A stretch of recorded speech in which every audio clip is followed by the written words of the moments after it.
Santa Muerte or Satanismo, which means like satanic narco trafficking or members. When they capture you, they're going to torture you. It's going to be a prolonged thing. You're going to be dead in a few days, and they're going to cut off your head, and they're going to stick you in some unnamed grave somewhere, or leave you on the side of the road as a message, or hung from a bridge. This is Dave Franke, and he has seen firsthand the bloody rituals of Santa Muerte, the saint of death that is deified by many in the Mexican cartels. He's seen the rituals, he's been in the rooms where the black masses are held, and he's witnessed the chilling grip that Santa Muerte has on Mexico's most dangerous people. You'll have people in Mexico that will kill somebody, and they'll have defibrillators there to try to bring them back to life so they can kill them more than once. You've seen this? Yeah. He's seen how faith can be twisted into a weapon, how priests can be used to bless assassins, and how cartels use death itself as a way to control their soldiers and terrify their enemies. And today, Dave talks about how the cartels use priests and occult rituals to tighten their grip on power, the gruesome acts carried out in the name of Santa Muerte, and why this figure's influence stretches from cartel leaders to everyday Catholics. This isn't just crime, this is religion weaponized. So, sit back, relax, and welcome to camp.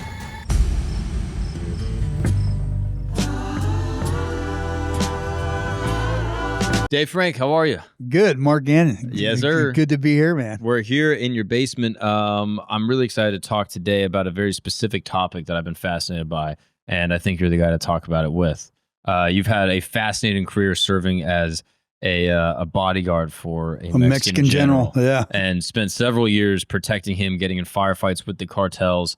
And there's a specific subset of sort of cartel occultism that I've come across. It's a very interesting sort of mix of like Catholicism meets like Santeria, that meets like sort of like ritual elements that goes along with sort of the morality of these cartels. So I'm curious from your perspective as someone that's dealt closely with these cartels, have you witnessed or even heard any type of ritual elements or sort of almost satanic elements that goes along with the way that these cartels operate? Well, definitely. I mean, right off the top, you know, a lot of times there will be old people, or they don't even have to be old, but like the cartels, there's one story that comes to mind right off the bat where they'll kidnap these people and torture them in their house. I'm going to stay on topic because I could really go off on a rant about what the Bible or what spirituality and religion in general does for most humans. The threat of a hereafter or a punishment hereafter keeps a lot of people in check because they're afraid of paying some type of eternal punishment or damnation. Right. Going to hell keeps people, focused. Going to hell keeps people in check. So, in Mexico, the cartel, because of Santa Muerte or Satanismo, which means like satanic narco trafficking or members, they don't have this same type of inhibition. So they'll do stuff like dismember bodies, or they'll torture people, have them pull out all of their money and rob them routinely, or take over their houses, force them to sell their houses. And by sell, I mean give away to people. But there's one story in particular where we went in and they had kept this guy all week, torturing him and beating him, and they burned his body in 2 different places in this house. And it kind of hits home because it was very close to where I lived. And they burn when you burn a body, it melts their fat. So I don't know if we've all fried bacon or something like that, but when you burn a body, the fat will start melting on the floor. And so you can slip in it actually when you're burning a body enough. And these people, when they have these rituals, they'll do all types of dismemberment, peeling people's faces off. The one person I'm talking about was an older gentleman, and they had tortured him all week, pulling the daily limit out of his ATM, so robbing him periodically. And it's really a cruel thing to go through because a lot of times when you think about crime or whatever, it's something that happens and it's over. You'll get robbed. They'll break into your house. In Mexico, they'll sit there and they'll prolong it, and they'll sit there and torture these people as they go along. And there's no like of inhibition, like, hey, my God doesn't want me doing this.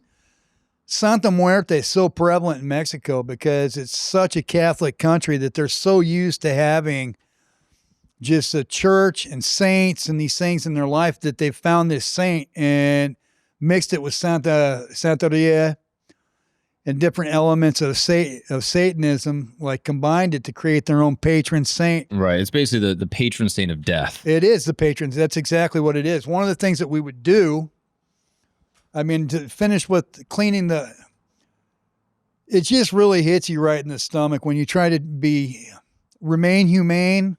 Because when you're going after these people, there's a certain portion of you that just converts to being just, I don't want to say it because I don't like to try to upplay it that much, but you become savage and brutal to the point to where you're prepared to confront whatever the same level of savagery and brutality that they're going to put your way.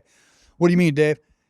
Like if you see any of the pictures with my tack vest, we have one round that we'll keep in our tack vest. Well, you don't see that on American cops. Yeah, well, on American cops, you're not going to be captured and tortured for a month or whatever, and they're not going to cut off your head when they capture you, and they will. There was Wait, so what do you keep in the vest? I keep a round. One round. One round. And that's to take off my own dome because they're going to torture you and cut off your head. That's how you're going to end, and it's going to be painful. You're going to give up where your own family members live. You know, I got a wife that I love dearly, man, and you're going to give up your own generals. You're going to give up your own movements. Everything that you know, they're going to get out of you. And I know that this episode's on narco Satanism and Santeria and the Santa Muerte. But one of the things that I want to say is when you put on a uniform, it's very easy to be that guy that, oh, I'm tough, I'm the hero, we're going to win every single time. But that only happens when you're not confronting an enemy that has been so over the top, dedicated to fighting you every day on your own home turf to where they can get you when you're in uniform or not. And when they capture you, they're going to torture you. It's going to be a prolonged thing. And you're going to convert from being the tough guy, hero, winner that wins every time to you're the loser. You're going to be dead in a few days. And they're going to cut off your head and they're going to stick you in some unnamed grave somewhere or leave you on the side of the road as a message or hung from a bridge. So this guy that was being tortured and they were taking out his ATM and maxing it out every day. What is the purpose of the torture? Like they already have everything that they want from him. They're torturing it. That's just it. There's no moral inhibitions when you live with something because this episode's on narco-Satanism and Santa Muerte. I'm not a Catholic. My wife's Catholic. I'm a Christian. I believe very strongly in the hereafter. I believe, for my own personal case, no disrespect to anybody else, but I believe in Jesus, and I believe that it's something that has to play out in my day-to-day life because lip service is just that. Catholics, same thing. They go to a church, they go to mass, they have to behave a certain way. Mormons, I know a lot about this church too. I've read the Book of Mormon several times. They pay their it's not just words. There's action behind it. And a big proponent of that is the fact that we are admonished to do or behave a certain way. With Santa Muerte, they're not at all held to the same type of moral code that we are. In fact, they're kind of encouraged by themselves and their own saint, the saint of death. They're glorifying death. And so when they're torturing people, they're doing it just because they're accustomed to it, because that's just the way they do things on a daily basis. What's up, people? Let's take a break really quick because I want to talk to the fellas. Let me ask you something. Are you stuck? Do you feel like you're struggling with work or relationships or maybe your marriage, or just feeling like you're not like the dude you want to be? You ever just, thinking to yourself like, man, I should be farther along right now. I just get caught in these cycles where I just kind of lose self-control. Well, here's the thing that nobody likes to admit. It is possible that porn might be part of the problem. Now, yes, I know, I said the P word. Now, look, I don't want to be overly moralistic here, okay? But if you're someone that struggles with pornography. And, research has shown that regular porn users actually leaves men feeling more anxious and less connected and ironically less satisfied. And then it creates a cycle that then you got to be a little secretive about. And you tell yourself like, oh, I'll quit. And then you come back to the same cycle and now you're in a trap. Well, that's where Relay comes in. Relay is a therapist-backed app with actual clinicians designed to help men quit pornography and actually feel better and get control of their lives. And the difference with Relay is that you're not doing it alone. With Relay, you basically join a small group of guys that are kind of on the same road. They're sharing accountability and encouragement and actual tools to help when triggers hit and you're feeling, anxious or alone. Relay helps you feel a little more connected. And you can stay totally anonymous, but for the first time, you're not going to be in this battle alone. I mean, think of it like a gym membership, but with your brain and for your habits and for the future of your relationship maybe, right? Thousands of men and their families are already seeing some change because the men in their lives are a little bit less stuck. So if you're feeling stuck, check out Relay.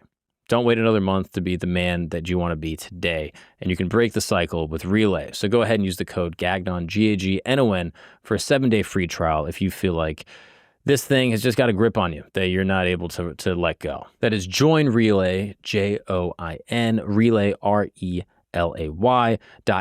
app/camp, and use the code GAGNON for a 7-day free trial. Don't put it off. Be the man you're supposed to be today. Now let's get back to the show. Do you find that Santa Muerte is prevalent throughout all the cartels? Do people have tattoos? Do they have insignias? Like, how does it manifest? Well, here, I'll give you some evidence of it. So one of the things that, I would be tasked, the general that I worked for was Public Secretary of Security. So he's like the boss of all the police, right? And by all the police, I mean like all the police. So any of the municipal police, any of the state police, whatever, he's in charge of that whole area of the country, or that state that I was in, is a better way to put it. So one of the things that we do is like in prison or in jails in the United States, they have different gang modules. Well, the same is true in Mexico. They have different blocks for different cartels that they'll put in, because obviously if they put different members of the cartel together, unlike what Bukele's got going on with 18th Street and Mara Salvatrucha, and to be clear, Mara Salvatrucha and 18th Street aren't really that active in Mexico because the cartels are not going to allow someone else to operate on their turf. And I know I've seen in American, I'll stay on point. It's a cartel thing, and you're asking if Santa Muerte is prevalent. Here's some evidence. 18th Street and Mara Salvatrucha don't really have Santa Muerte tattoos on them to the extent that the cartels will. And even in different blocks in the prison, which we would go in and inspect to take away guns, take away knives, take away contraband, any type of contraband. And a lot of them would have these Santa Muerte tattoos all over their back, on their wrist with rosaries, but the rosary, instead of having a cross, is going to have a picture of the Santa Muerte. And I even had one too, because you can go to the store. They're everywhere in Mexico. Yeah, they're everywhere. You can walk down, we could walk down to 7-Eleven right now and go pick up some Reese's Pieces and a pack of cigarettes if we smoked, which we don't. But the same thing's true in Mexico. Everywhere you go, they have Santa Muerte altars, stores for buying like the Grim Reaper candles in different color, gold, red, green, for different things, money, health. Wow. Now, do they actually, is it just a cool symbol that people like to wear that represents something, or do they truly worship the Santa Muerte? Mexico is probably the most religious country I've ever seen in my entire life, outside of the Vatican, obviously, or Israel. Mm-hmm. They might be more religious than Israel. There's constantly marches in the street glorifying Jesus and stuff like that. And just because people who are worshiping Santa Muerte doesn't mean that religious, I don't want to say fanaticism because it'll sound like I'm disrespecting Catholics in Mexico. I'm not. But they definitely take their religion seriously, and they are completely serious in their shrines that they built, in their dedication to worshiping their God. And one time, there was a guy that we caught. We asked him, and he was a sicario. He's a hitman for a cartel. We asked him, you know that you're going to probably die or spend the rest of your life in prison. And his answer to us is that he would rather live for a few years as a king that spend the rest of his life living in poverty. And he was completely dedicated to Santa Muerte. Like in a religious way. Like In a religious way. He meant it. He had all the tattoos. He had everything. He had the pendant.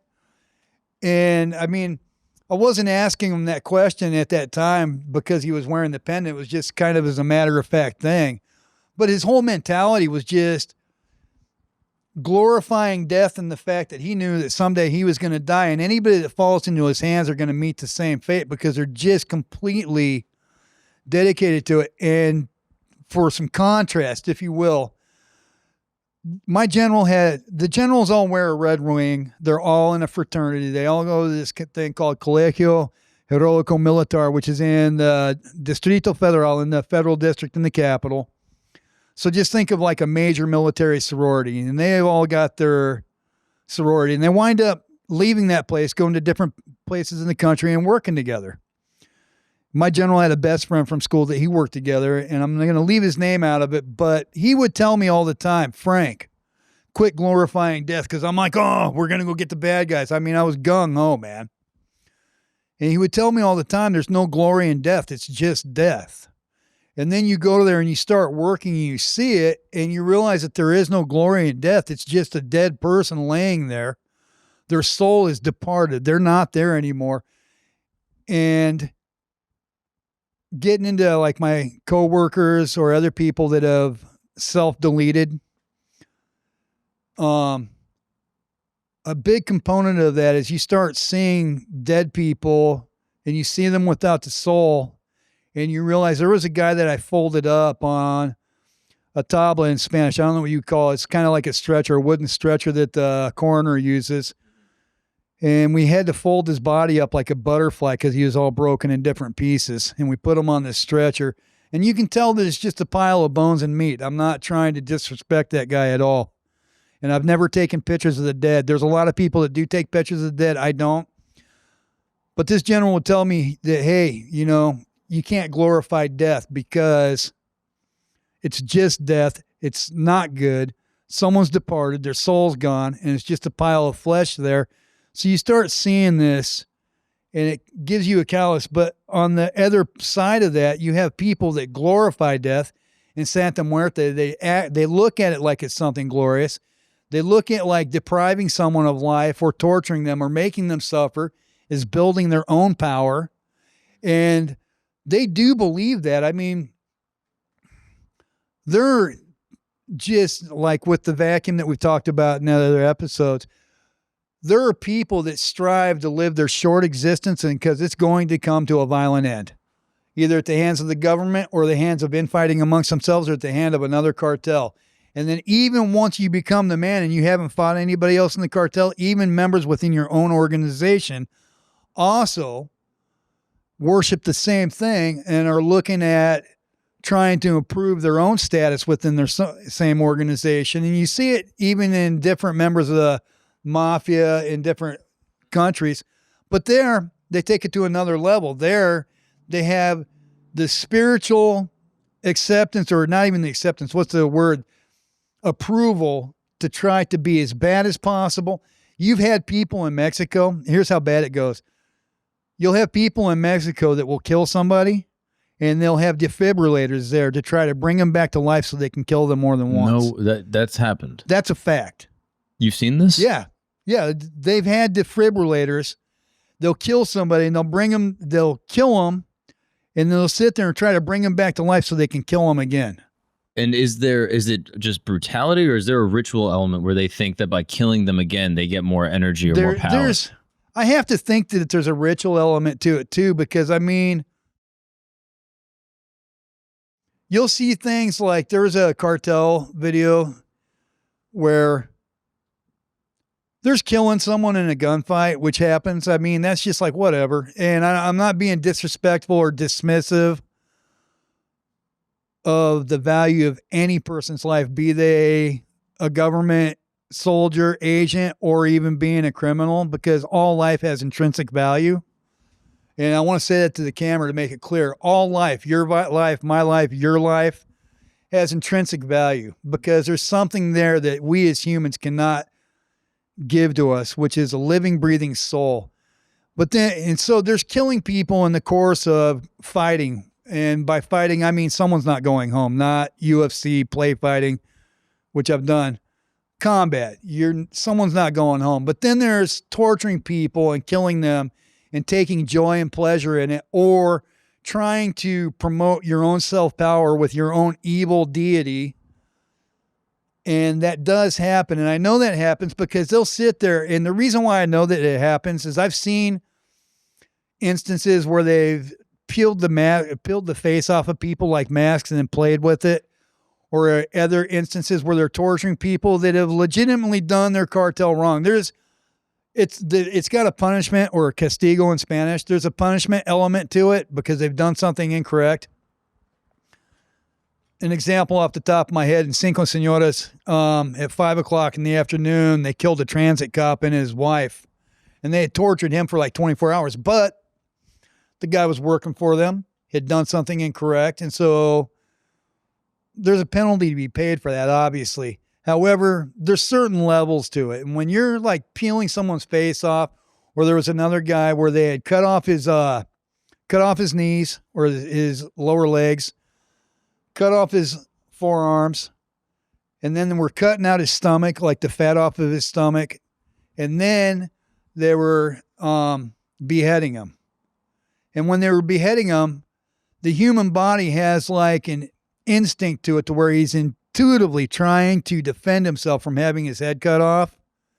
And this isn't just one or two people. This is several people taking glee in it. So they're operating as a group, being that gruesome to people. And it's doing one of two things. It's either improving their power on a satanic level, or it's sending, or both, sending a very clear message to the rest of the people that this is how we operate and this is the way that we're going to do it. And if you cross us, there's a definite price to be paid. And that's what's going on. So is human sacrifice like a very clear element of this, where they try to like, they'll create an altar and have like a ritual sacrifice of someone? Yeah, that's definitely an instance to it. And I have to say that that's an instance to it. I have tattoos. Other people have tattoos. But when you see everybody in their organization branded with the same tattoo, worshiping a deity that is the literal saintly representation of death, and it can only mean one thing, and then they go and they build altars to it. There's like narco cemeteries in Mexico. They're in Sinaloa. They're very expensive, very ornate. Everybody's seen videos of them. That's really the only region in the entire country where they've been built, because the rest of the country, they came down on it so hard that they haven't really built them. But even there, they have images and saints to Santa Muerte, and then they'll go out and they'll build the altar. So they've got their tombs adorned with it. They've got their bodies adorned with it. They've got altars on the side of the road. They've got altars that they've built where they've had balaceras or combat and have ambushed government soldiers or agents. So I definitely, and you know, this could get me into trouble making this video, because some people might be like, you know what, we're going to go shut that gringo up. But just what I have seen, they definitely, there's definitely rituals and mutual human sacrifice. And the reason I know that is because they'll just disappear people that they didn't have to. There are videos of this, of them just killing people indiscriminately for the hell of it, that they didn't have to kill. Migrants passing through Mexico, I think they took a board and killed like 138 people or something. The exact number escapes me, but it was about 100 to 150 people. And it was a caravan of migrants crossing through Mexico, men and women. And they just decided, you know what, we're going to kill them all. And that's the level of value that life has for these people. And the only way it can be that way is if they are purposely doing this to try to like perpetuate or promote themselves within their own religion. What's up, guys? I'm on the road. I would love to see you guys there. Obviously, if you don't know, I'm a stand-up comedian, and stand-up comedy is my passion. It's the thing I love to do, and seeing you guys all come out to the shows truly makes my life. I hang out after the show and say what's up to everybody, so if you want to come through, check out the show, say what's up to me. It would mean the world. You can see me at all these dates and more on my website, markagnonlive.com, and I'll see you guys on the road. Do you think that some of these people that sort of practice Santa Muerte and sort of worship this saint of death are also Catholic? Like, do they do both at the same time? If you're Mexico and you came from a Mexican mother, you're definitely Catholic without a doubt. Right. So they do both kind of like they'll. Yeah. I mean, Santa. So that's like obviously in Mexico, everything's either masculine, feminine, or neutral, their words. So you either have Santo or Santa Muerte. So that's their name for saint, right? And then with Saint Death, what's the only religion that has saints? I know you're studied and you know what's up. So, I mean, the Catholic religion is the only religion in the world that has saints. Well, there could be Greek Orthodox. I think they have saints, but basically it's a Christian offshoot and they're basically combining them together. Right, exactly. So they're able to kind of do both. They are. So it's definitely them venerating death as a saint itself. Wow. 100%. And do you think that goes all the way to the top? Like, obviously some low level guys. It's when you arrest or capture cartel, no matter what cartel member, no matter what cartel they come from, when you're asking them questions, there's a peculiarity that'll come about. If you were to, example, capture a Crip, if you're an American cop capturing a Crip gang member, Blood gang member, Vice Lord, Folk Nation, and you start asking them certain questions, their answers aren't going to be the same. But when you capture members of different cartels, whether it's Golfo, Zeta, whatever it is, and you start asking them questions about certain things, all of their answers are like paper cutter or cookie cutter answers. Like, how long have you been a member? 2 weeks. How often do you get paid? Well, I haven't been paid yet, so I don't know where. They call it the caja. So they don't know where it's at. All of their answers are like cookie cutter answers when you're like interrogating these guys. And I'm not going to get into that more, but I'm going to say that it's very much the same across organizations, right? That's really interesting. It's very interesting. It's peculiar too. And one of the reasons why it's peculiar is from the top down. Before they took out Chapo, Joaquin Guzman, the older generation and even the Arellano brothers in Tijuana, these are sons of Catholic mothers that brought them up a certain way in the church. If you're a Mexican and you don't go to mass, there's something wrong with you type deal. Very respectful, very honorable, hardworking, even though they chose the course that they did. Very much backed by the church. But when they took them out, they created a newer generation. And this newer generation has been a lot more exposed to Santa Muerte, where it's a lot more prevalent. The way that video games are prevalent amongst everybody and their mothers played Call of Duty these days or whatever it is. The same thing in Mexico, except with religion, and this religion is Santa Muerte. So everybody that comes in, their brother has it, their friend has it, every member of their cartel has it. And so, yeah, it's definitely growing and very much from a top down. These people move up in their organizations. Are there other ritual elements that you've seen? Like, are there like black masses? Is there cannibalism? Or anything like that? Cannibalism I've heard of. Like, they will get their enemies and they will take out a body part, typically the heart or a liver, and they'll eat portions of it to try to grow their own power. But I don't know how much of that would cross-reference with that happening in Africa, as I've heard, to where even in some of the indigenous tribes in certain places, I think that when they've had war, they do that. But definitely in Mexico, I've definitely heard of that happening. Really? Yeah, for real. And they're doing it to gain some type of power, some type of like sacred energy or something. I think they are. I mean, why would you do that? Yeah. You're not hungry. We've had nights where we've gone out and been at work, had something horrible happen, and then we go hit the taco shack on the way back to base or whatever. I mean, you're going to eat. Mm-hmm. Stands to reason. Something that we've never done in our uniforms is sit there and think, hey, we just killed that guy. We're going to go over and cut out his heart and eat it. I mean, and that does happen. And I'm not the only one to say that. There's a lot of people that have said that. And I'm saying that for the audience. I just want you to know, I didn't know my life was ever going to go this way. I didn't know I was going to be having this interview with you. And I'm grateful to have the opportunity to do it. The whole reason I'm trying to do this is try to help the American people and the Mexican people. And so it's important that I'm honest in what I'm saying. None of the videos I do are monetized. I'm doing this because it's a subject that's important to me.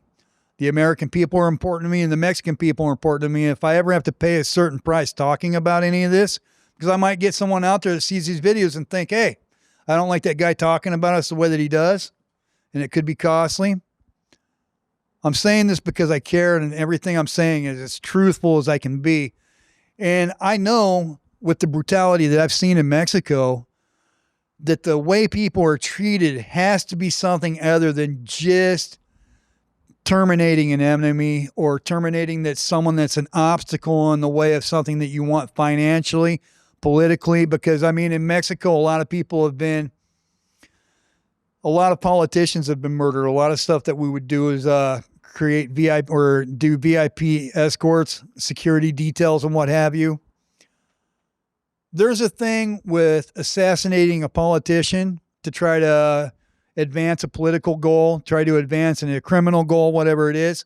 And then there's going out and hacking people up and trying to bring them back to life and then kill them again, cutting off their skin and making them suffer as much as possible.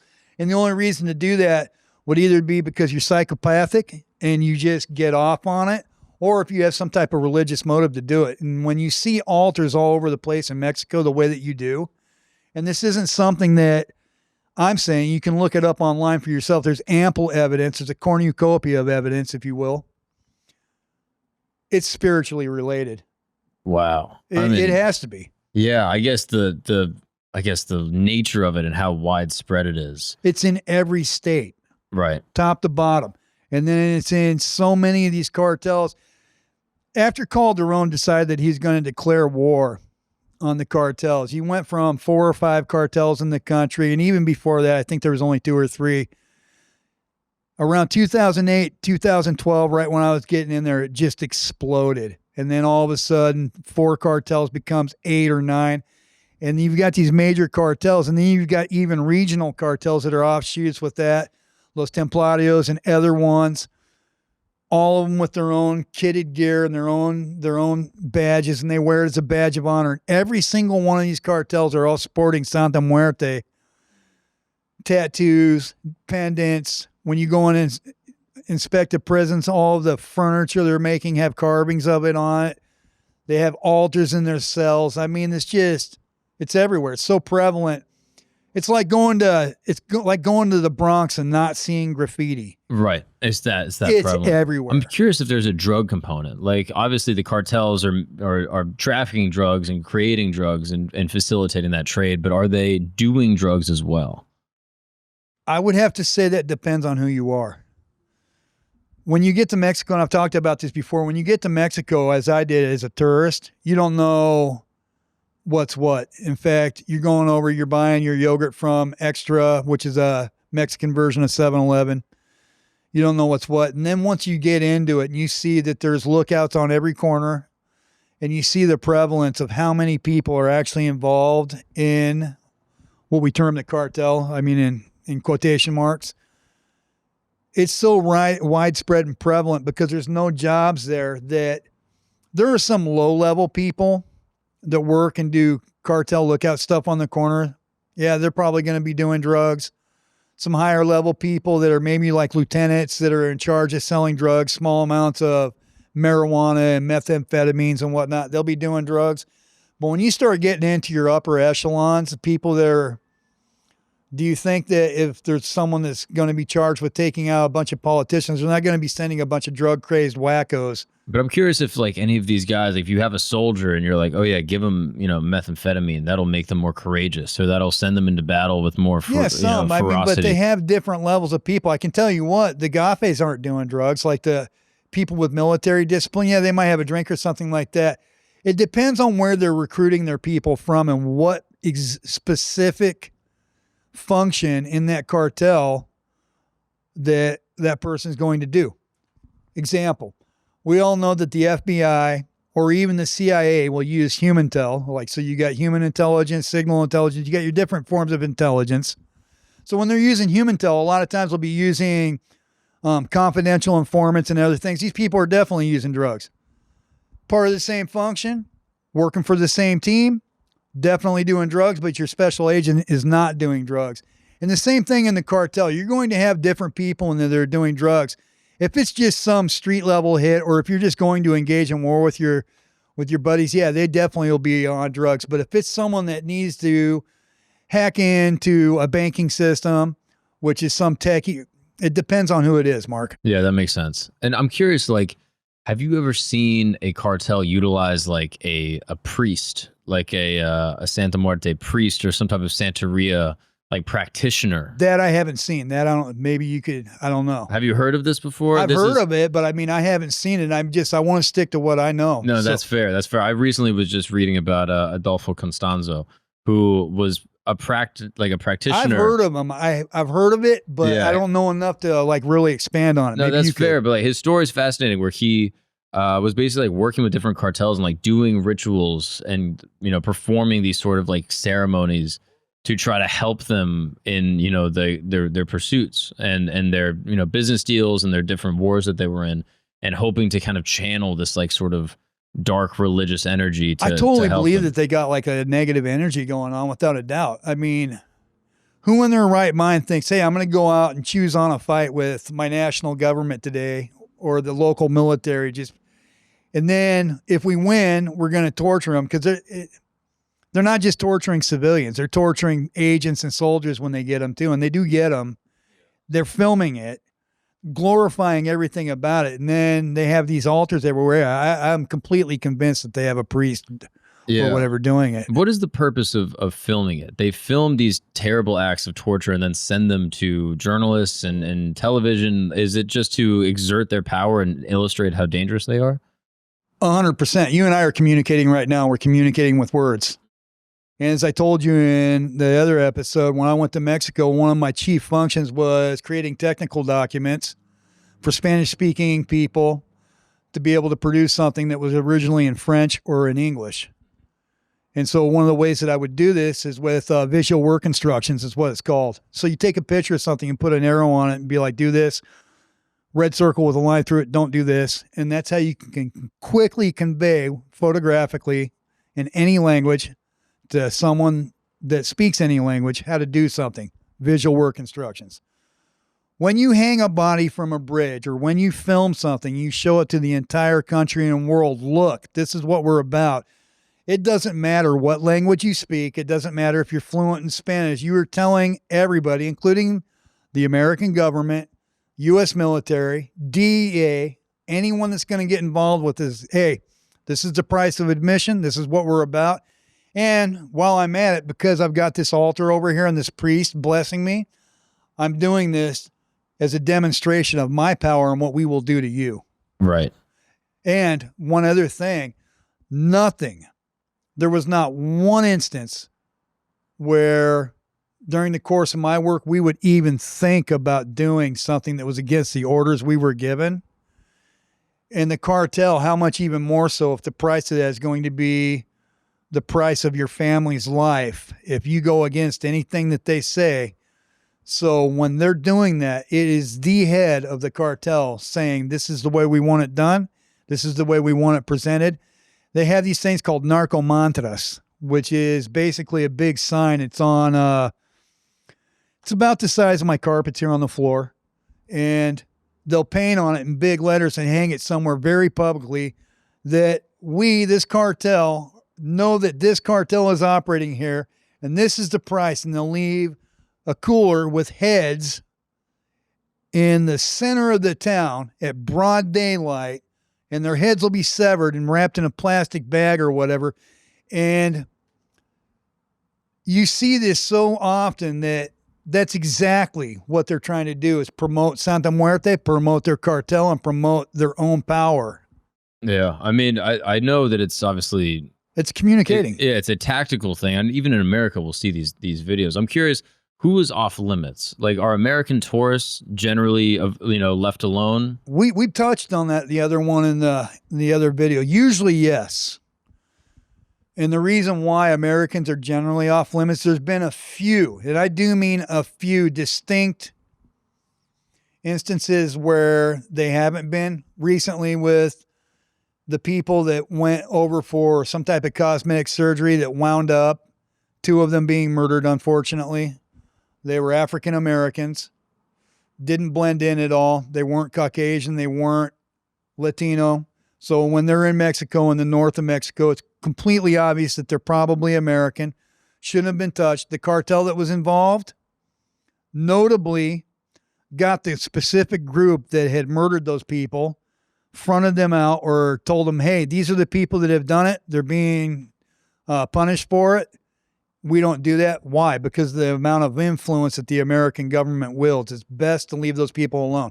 There was another instance with the Mormons fighting over their land. I think it was on the Texas border. And the cartel killed somebody that had something to do with Mormons, or maybe it was an American in Mexico. There was another instance of that. But when you think of Mexico, since 2012, they have a thing called the Instituto Nacional de Estadística y Geografía, which is INEGI. It's the Mexican Statistics Institute. They track all the killings, and anything that you want to know in Mexico, they track it. INEGI, if you're going to look it up in English.